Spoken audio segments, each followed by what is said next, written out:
Hiya. Okay, so we're making a really cold weather hat today. Yeah, like I'm going to call it thermal just because when I'm loading it up on the video I can kind of get lost.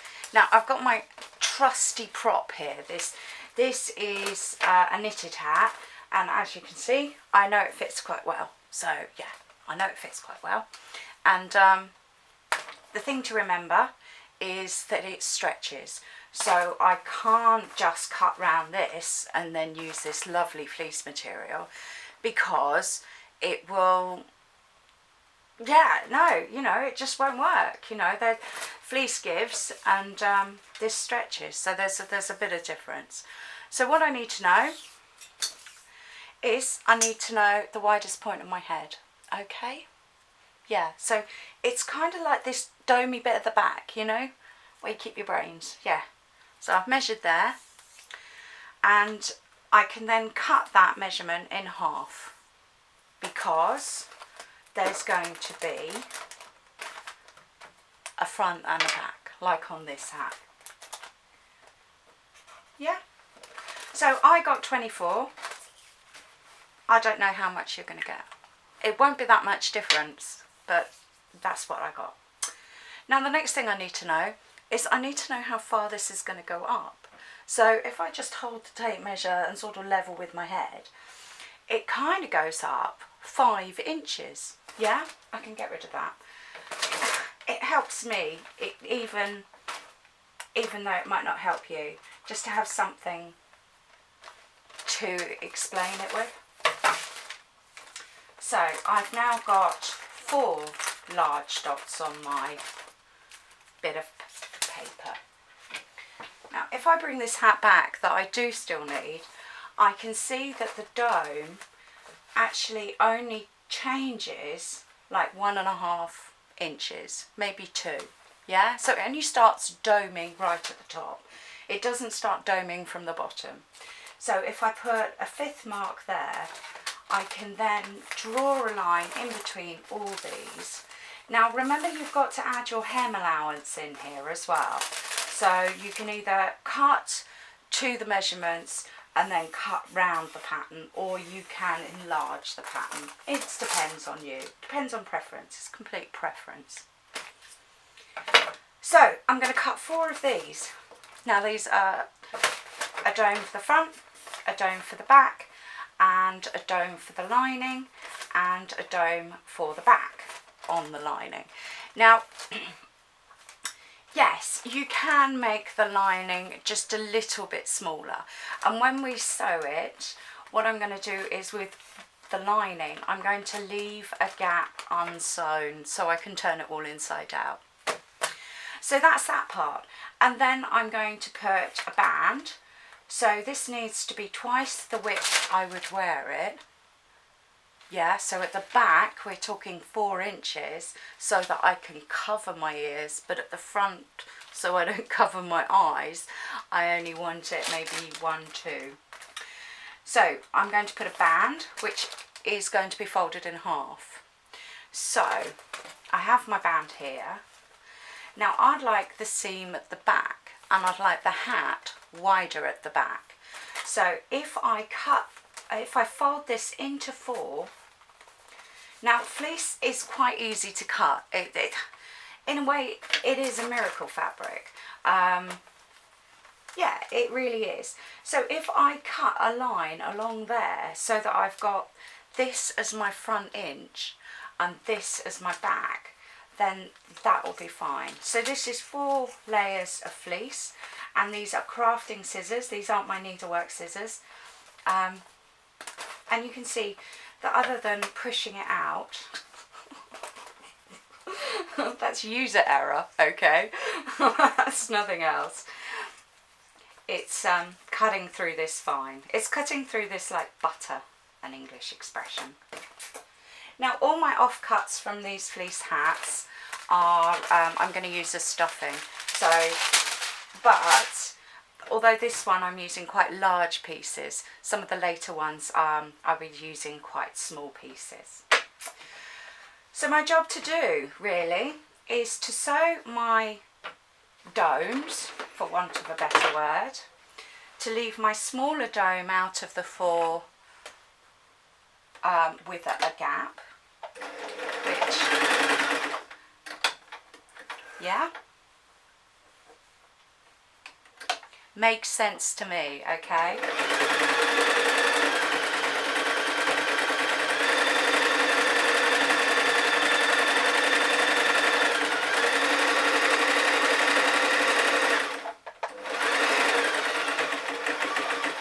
Okay, I'll have to check that that's caught and everything, because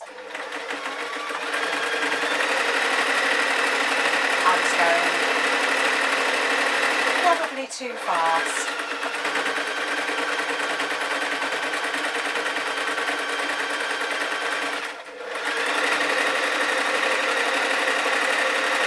Now I've given myself quite a small hem allowance because I want it to fit comfortably. Now it's entirely up to you if you go for a larger hem allowance, because you can go for a larger hem allowance and then you can trim it. Yes, I should just do one job, shouldn't I? All I'm doing now is I'm sewing the headband together. So I've got my 2 domes, one with a turny inside out and one without. Now I need all my seam allowance, all my seams to be on the outside. So what I'm going to do is open this out and line that out so that I can see that I've got my outside out. Also, I would like this seam in the middle of the hat, and I'd like a dome at the front and a dome at the back. So if I open this out and fold the 2 seams together, now I can mark it with a pen, or I can mark it with a little clip of the scissors, just a tiny corner, just so that I can see it, or I can just then place it onto the center of this seam. So I can double check that when I fold it out, all my seams are going to be on the same side. Yeah, it's just one of the things that can go wrong, you know, especially when you're working with something that you're going to turn inside out. So just made a bang whilst it went over there, and I'm easing it round. Now another thing you can do when you mark the centre is you can mark these points as well, and that's just because even though you've measured it, it might be slightly different. And then what you can do is if you think that it's slightly different, you can put a stretch on either the dome or the back. So I'm just coming back to the beginning.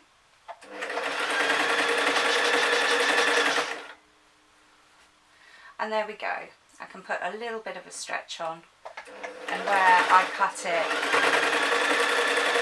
for dramatic effect, you can see that I didn't do a very good job, but that's fine. I can always trim my seams if you need a larger hem allowance, you can trim your seams. So again, I would like my seams to match. You could just pop there where I've left a hole to go inside out, and then I can find the middle of this, and then I can line it up with the seam at the back of the hat. And then I'm just going to check that I've got everything round the right way. And I always find it easier when you're sewing something circular to sew the straight thing at the bottom. Okay, there's no logic to that at all, but that's what I prefer. So when I finish this seam, I should have something that looks like a bolster cushion. Yeah, it's like a tube. Yeah. Now in a way I could have made it out of one piece of fabric, but I didn't. Just want to get this finished.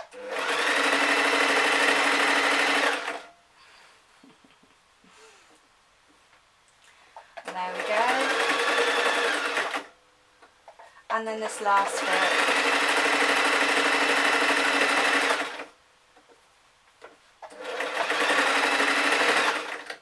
So I've just gone over the start of the seam with a few stitches. This way I've sealed the seam. So you can do a couple of reverse stitches if you want. Now, yes, always make sure that you leave your hole for turning inside out large enough to get your hand through, because it makes life a lot easier. Yes, no, I've been accused of using a sarcastically large. So all I need to do now is I need to run some stitches along there. What I can do is I can put my fingers in there and just pop that seam inside out. It's quite easy. But I'm not worried about raw edges per se, because I know fleece doesn't fray. So that line of stitches is going to be on the lining on the inside of my hat. So if you were to do it other than somebody like your sister, maybe I could have done it with the right colour thread. I'm just going to put my hands in and I'm going to mush it to the corners. I could, with a needle and thread, put in a couple of stitches, but I'm not going to. And then I'm going to just jigger and wigger just to get it nice and straight. And then when I'm happy, I can then fold up this band. Now there is a lot to be said for putting a couple of stitches in, just to make it for ease of the user, so that the headband doesn't flop out every time it goes in her pocket. So there we go. I know, a bit more of a thermal hat. Yeah, I know, how simple was that? It really was that simple. And I know that, you know, we took the measurements, so her ears will be covered and she'll be happy. Alright, thanks ever so much for watching. Like and subscribe.